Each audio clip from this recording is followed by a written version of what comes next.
Hello to everyone who are waiting for End of Dragon. Hello and welcome to the Museum Karma to Gold this year. This week I have an hidden achievement for you and it's... Hello everyone, Kaineng is deemed to be one of the hardest bosses in Guild Wars 2, but today Inet stated a delay on Harvest Temple Siam because it will be the hardest PvE content ever created in Guild Wars 2, so it is going to be even harder than the Kaineng Siam. Whichever guide you watch or read, you will always feel the need to put a lot of effort to succeed because it is not as easy as see the mechanic, do the mechanic content. Video will be information heavy, so maybe get a coffee or a tea and let's start. For Kaineng Siam and also for the Anka Siam, groups look for very specific compositions when it comes to creating their parties. The reason I played Heal Tempest here was because I could bring either Druid or Heal Tempest, and we wanted a heal that wouldn't affect the group DPS, so Tempest was a specific choice to our circumstances. Since there is no railing or a fence on the platforms on split phases, there is always a possibility of falling because of knockback skills. The zipline also causes problems, try not to double click or fall from it. I know that our scourges bring Trail of Anguish for stability, for example, so stability is one of the most important boons you need to bring to this content. On the first platform, numbers happen like on a normal mode, but when the numbers hit by the boss, they will leave a red AoE underneath the players, which will kill you instantly if you keep standing on it. You will have enough time to leave the AoE, but the placement of these red AoEs is direly important. Since, like on the normal version, boss will move from middle to the corners and corner to the middle, and the group will follow the boss, it is better to put red AoEs around these places instead of corners. So avoid putting these red AoEs on the corners. One tip here, if you want to dodge out of these red AoEs, the moment boss attacks you, the red AoE will drop after the dodge. So if you dodge back to the group just after the boss hits you, you will drop the red AoE inside the group and kill everyone. So either wait for red AoE to drop and then dodge out, or just walk out of it.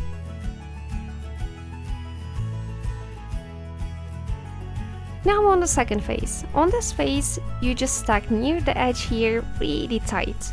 This place will keep you out of what's happening on the platform. You're just outside of the skills and AoEs, but close enough to hit bosses. On this platform, you want to kill Mindblade first, because the green AoE and the red AoE you dropped behind happened because of the Mindblade. So as long as it's alive, this mechanic will keep appearing. So you want to pull Mindblade to the Ritual list and focus Mindblade and then cleave the Ritual list. With these bosses aligned like this, Virtuoso is the DPS choice for most groups because they can cleave all three of them.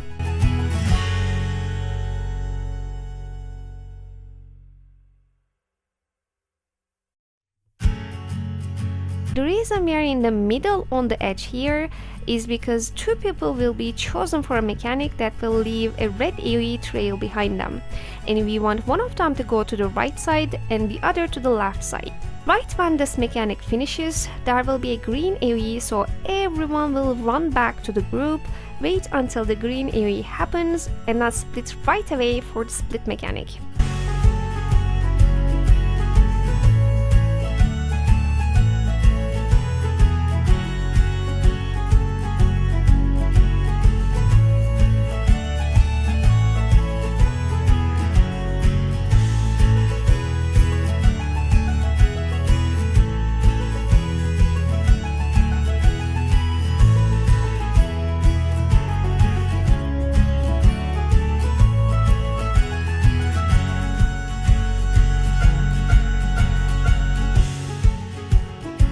Your second target is Ritualist because the remaining mechanics happen because of the Ritualist is alive. Then your last target will be Enforcer. Enforcer and Mindblade, like in the normal version, will focus and follow a player. Focus players will have a shiny purple mark on them. The targets of the both bosses will reset and change after the split and the whirlpool mechanic. and they will choose the closest person to them. So it's better to assign people who will keep them apart. They just need to stay close to the boss they are assigned to when the target is resetting, because it is possible to have a single target for both of them. Then you would have to wait for target to reset to separate them again, which sounds painful.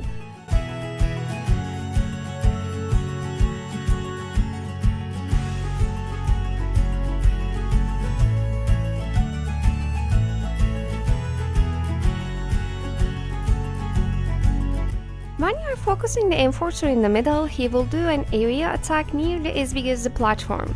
If you stand close to the enforcer during this area attack, you will die because the inner part of the AoE hits more. If you stand on the outer part of this AoE, enforcer will taunt you, and this taunt will make you move to the inner AoE, which will kill you. So this is one of those moments your group will need to stack stability or have a backup stability of themselves before running out of this AoE. Our players who was assigned for stability did a really great job, but I had Gale Song on my trade line as a backup, which would remove the taunt of me just in case.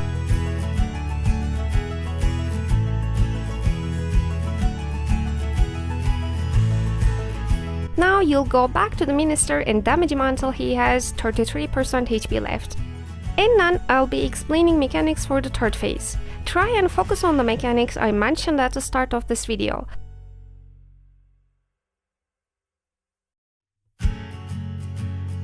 Orange AoEs will start appearing at this phase, and they will mostly happen at the same time with greens. One orange AoE can stay with the group on the green and others split. The reason of this formation is because the people who split can still stay close enough to the group to benefit from stability. Make sure to have stability here because boss will do a slash that will knock people out of the platform. There's also a way to manipulate this mechanic. Only 4 people who are closest to the boss gets this orange AoEs, so you can maybe assign people to it.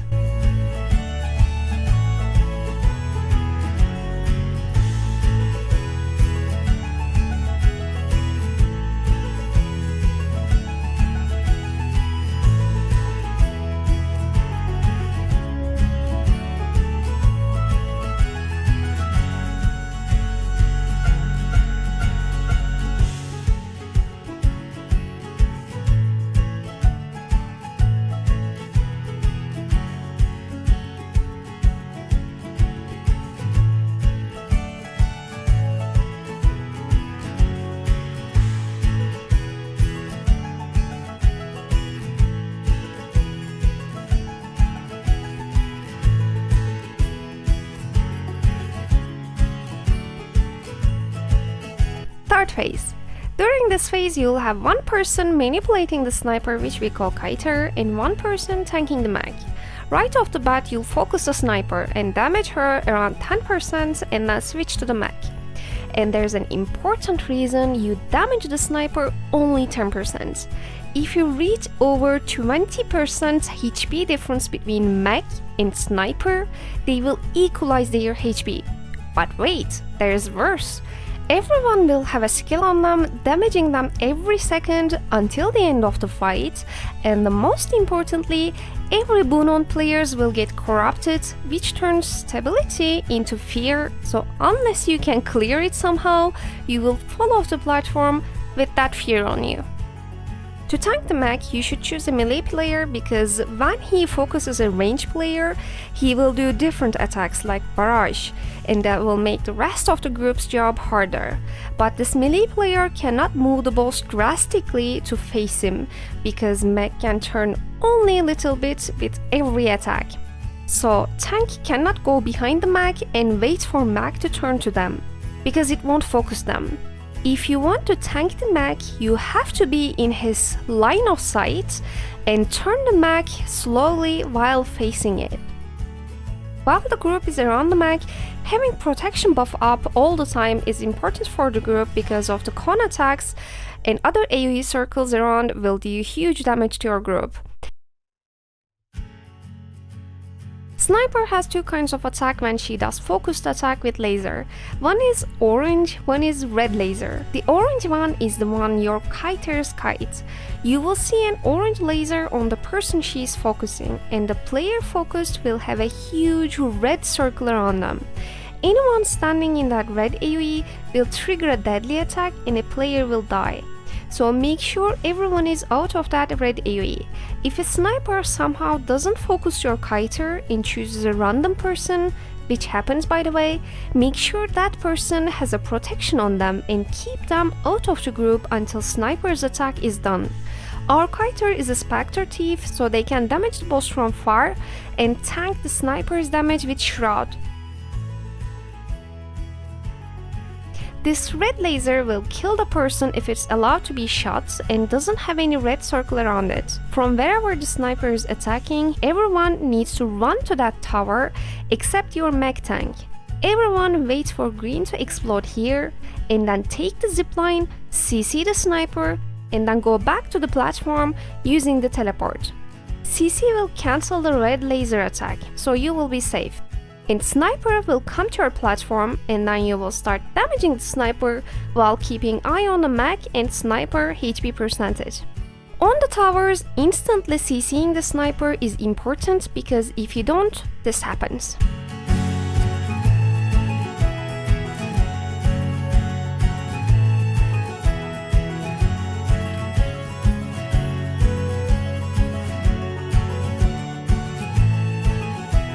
While everyone is on the tower or on their way to the tower, mech tank will try and turn the mech to the other side so you don't welcome players back to the platform with an AoE or a laser.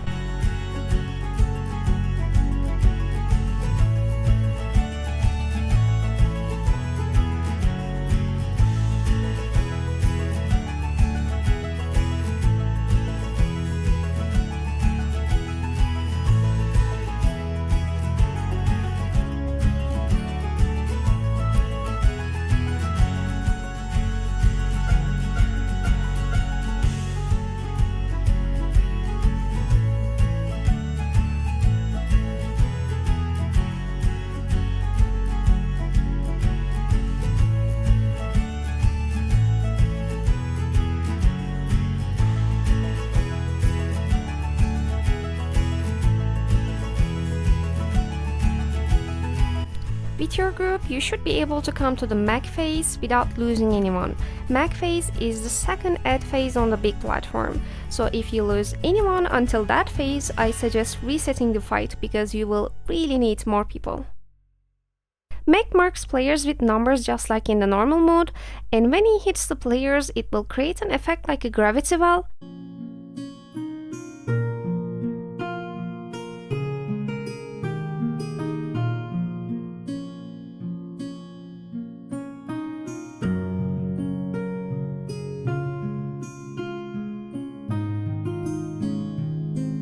Something funny, we observed if number mechanic aligns with the minister phasing, minister might shoot the number attacks while the phasing talk is happening.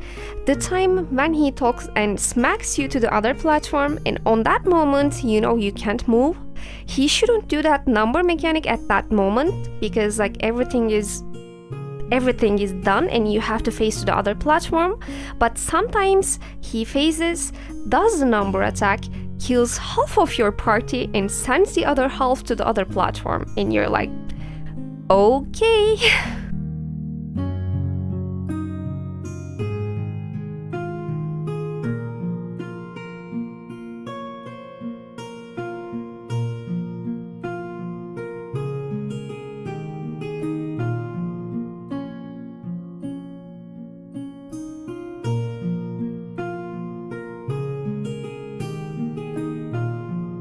Mech also puts mines on the ground. You can dodge roll on them and explode them so your party can move more freely.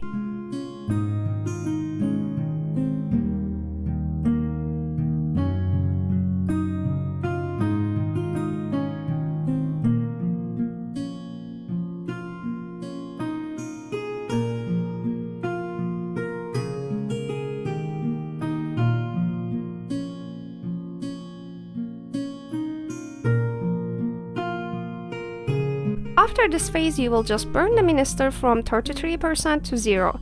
The tricky part on this phase, from my experience, when you lose people on the previous phases, this last phase becomes a little bit tricky, because you will still get 4 people to split when orange AoE comes, and still need at least 3 people to stay on the green, and still keep the stability and heal up.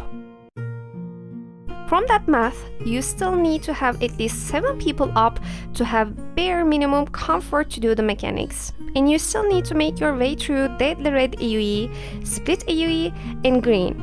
So nothing new here, but managing mechanics here is the problem itself.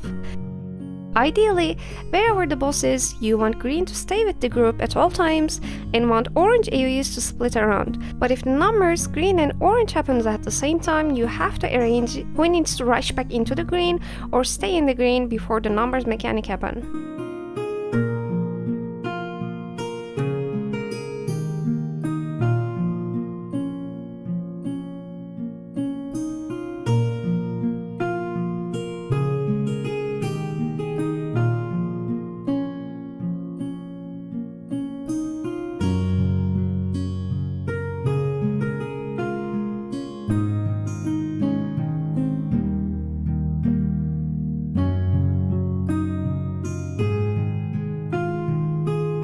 There's a small but very important thing I would like to show you with an example, not that I'm proud of it.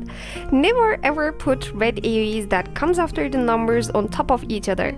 Even though they slightly touch each other, it kills the later number. Here, the AoE was put really close to me, but also I could have moved a bit further, but my attention was totally on the group and I didn't notice, so I died.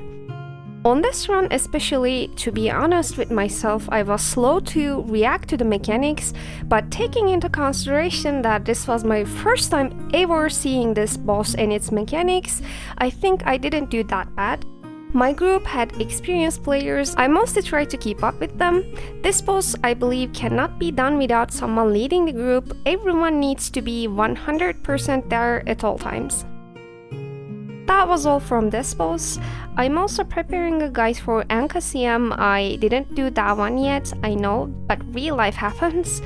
And I'll also see you guys on the Harvest Temple CM if I can clear it early.